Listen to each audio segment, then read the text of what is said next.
இன்பத்தையே பங்கு வைத்தான் புன்னகை சொல்வது நன்றி.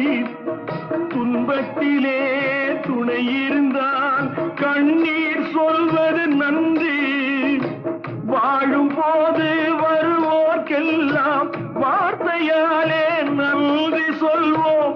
வாழும் போது வருவோர்க்கெல்லாம் வார்த்தையாலே நன்றி சொல்வோம்.